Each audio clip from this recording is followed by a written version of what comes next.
Karena konsep final and binding itu, kita berpandangan tidak ada yang bisa mengkoreksi putusan Mahkamah Konstitusi. Itu masih benar. Tetapi sebenarnya dalam Undang-Undang Mahkamah Konstitusi sendiri dikenal konsep putusan MK bisa tidak sah. Bisa tidak sah. Pada saat apa? Pada saat putusan MK tidak diucapkan dalam sidang terbuka untuk umum. Itu adalah pasal 28 ayat 5 dan 6 Undang-Undang MK. Dan konsekuensinya, selain tidak sah, Undang-Undang Kekuasaan Kehakiman mengatakan putusan batal demi hukum.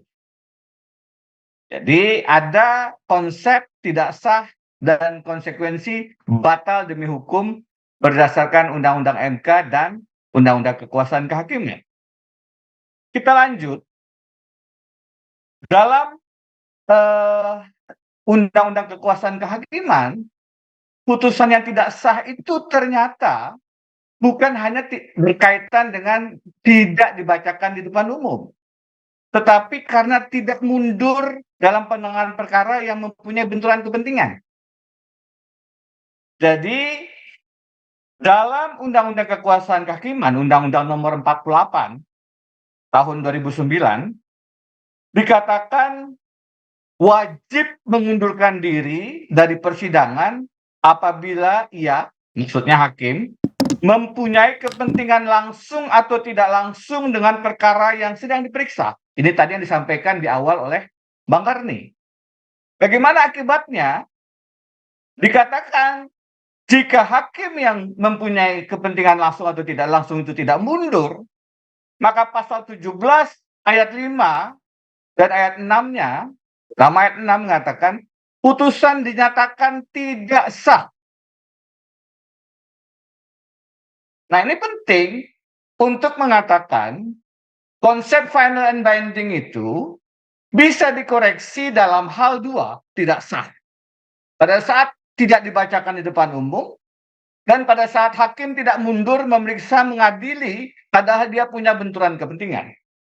Kenapa Undang-Undang Kekuasaan Kehakiman kita jadikan dasar untuk mengatakan dia tidak sah pada saat hakimnya tidak mundur? Karena pasal 24A ayat 2 dengan jelas mengatakan kekuasaan kehakiman itu MA dengan badan peradilan di bawahnya dan Mahkamah Konstitusi.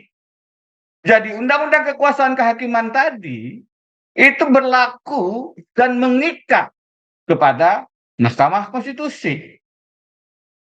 Apalagi dalam peraturan Mahkamah Konstitusi nomor 9 tahun 2006, khususnya prinsip kedua tentang ketidakberpihakan, atau di situ tertulis tak berpihakan, butir 5 huruf B-nya mengatur hakim konstitusi, saya tegaskan katanya adalah harus. Hakim konstitusi harus mengundurkan diri dari pemeriksaan suatu perkara karena alasan-alasan B, hakim konstitusi tersebut atau anggota keluarganya mempunyai kepentingan langsung terhadap putusan. Mari kita simak apakah hakim konstitusi Anwar Usman ini ada kaitan langsung putusannya dengan keluarganya, iparnya, Pak Jokowi, dan Gibran Raka Buming Raka. Mengacu pada kewajiban hukum bahwa hakim harus mengundurkan diri jika perkara yang ditanganinya mempunyai benturan kepentingan, sebagaimana tadi diatur dalam Undang-Undang Kekuasaan Kehakiman, dan ada kepentingan langsung keluarganya yang diatur dalam Kode Etik Perilaku Hakim Konstitusi, maka dengan penafsiran gramatikal dan sistematis yang tadi saya sampaikan, harus disimpulkan tidak mundurnya Hakim Konstitusi Anwar Usman dalam perkara-perkara yang terkait syarat umur capres dan cawapres ini menyebabkan putusannya itu syarat benturan kepentingan dan membawa konsekuensi tidak sah. Kalau kita lihat rumusan pasalnya, pernah atau sedang menjadi kepala daerah sebagai dalam pemilihan umum ini kan sangat terasa punya maksud untuk memberi kesempatan kepada Gibran. Mengapa demikian? Pernah saja itu kemudian diberi garis miring sedang. Sedang ini persoalan, sedang berapa lama? Sedang sehari berpengalaman, sedang 2 hari menjadi kepala daerah, apakah berpengalaman? Sedang itu kan menjadi problematik kemudian. Tapi dan pemilihan umum kemudian atau kepala daerah.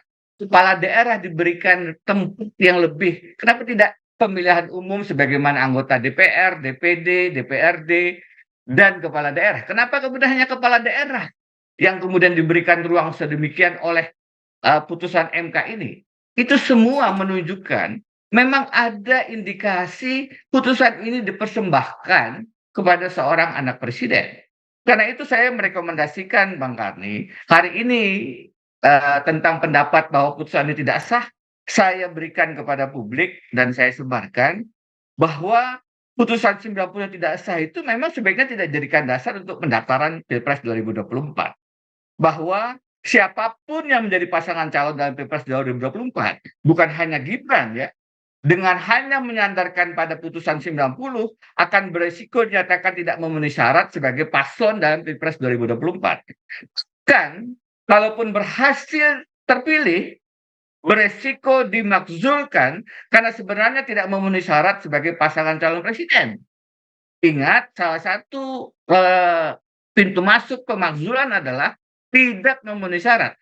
Kalau ini kemudian bergulir dan kemudian putusan MK-nya memang dinyatakan tidak sah, meskipun nanti siapapun pasangan Gibran misalnya itu terpilih sekalipun, maka dia bisa menjadi pintu masuk pemakzulan.